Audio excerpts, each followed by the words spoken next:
My name is Clarke Mackey, and I'm the writer and director of the Makers and Shakers podcast.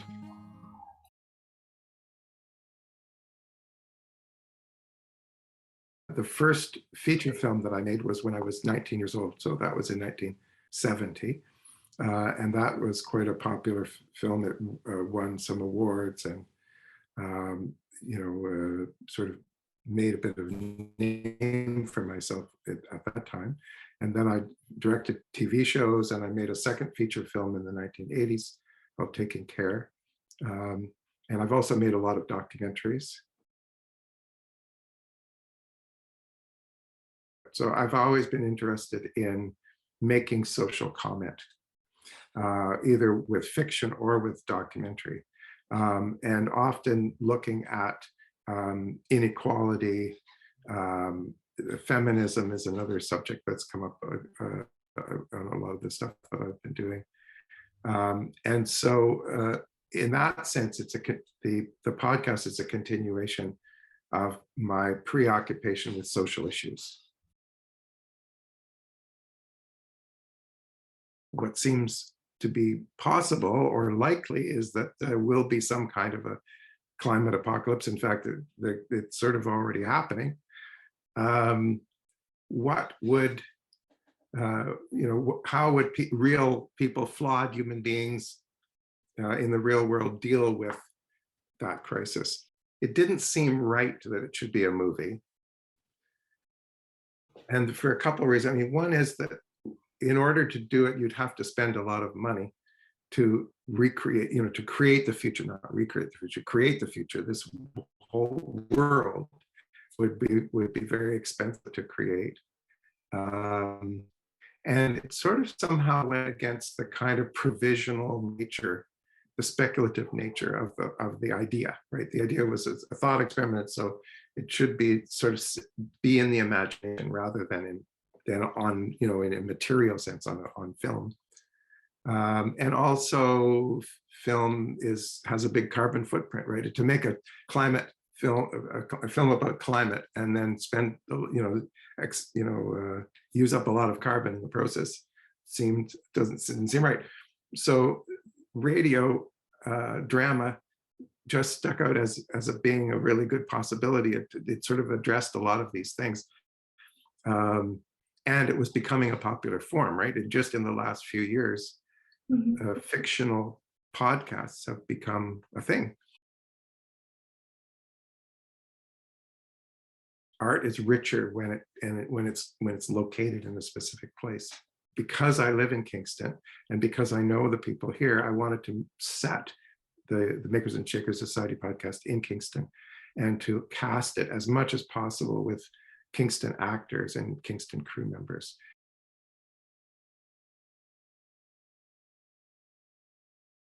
I spent a lot of time researching. So I read a lot of books and articles and listened to a lot of podcasts about climate change and tried to understand what the science people have to say about it and what the sociologists have to say about it. And it is very much a moving target. So in order to somehow get that information and put it into a good story, to make a good story out of it, it was a real challenge. It took a lot of time and a lot of blind alleys before I finally sort of came up with the story that we have. So that was one challenge. The second challenge was finding actors in Kingston. It's, there are many, many actors in Toronto and Montreal and places where there is a lot of theater. In Kingston, there are fewer actors. And it was really important for me to make it quite as diverse as possible, right? To cast people from a variety of different ethnic backgrounds and gender identity backgrounds and things like that. And that meant, not going through the normal channels of casting in Kingston. So I had to find other, through a lot of it was just word of mouth and talking to people. And so the casting process took a long time to find the right actors, but it was worth it, because when we actually finally started to record, it went quite smoothly because the actors were terrific.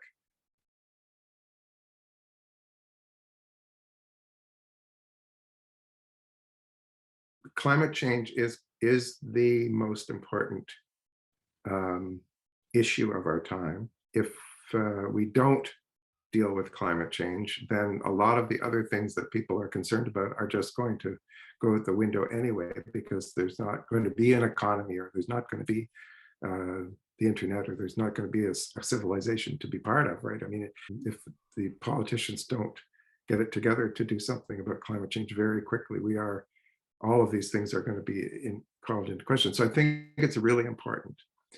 And I think that racism and reconciliation and gender identity and inequality and all these things are all connected to climate change.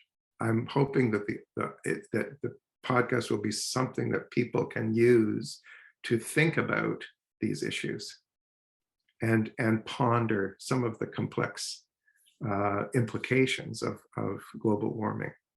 But I don't want to give people answers. I just want to raise questions. The show is going to be premiered and broadcast on the local radio station, CFRC in Kingston, which is the independent student radio station in Queens. And then right after that, each episode will then be released to podcast distributors. So people would be able to listen to it on a website or by their favorite podcast service, whether that's Spotify or Apple or whatever, the other podcast distributors. So there'll be one episode per week starting in mid-September through October. One thing I would say is that, I have as a white male settler, I have one particular perspective on the world. But when I was writing this podcast, I made a point of talking to a lot of different people and getting a lot of input from also from young people, from high school students, from people from different socioeconomic backgrounds and different ethnic backgrounds and things like that, just to get a range of experience. And and the script changed a lot after that input. So that's one of the things that while it is written and directed by one person, it's a pretty collective project in a lot of ways. I think that's important to note. Caught in the funhouse maze again. Caught in the devil's garden.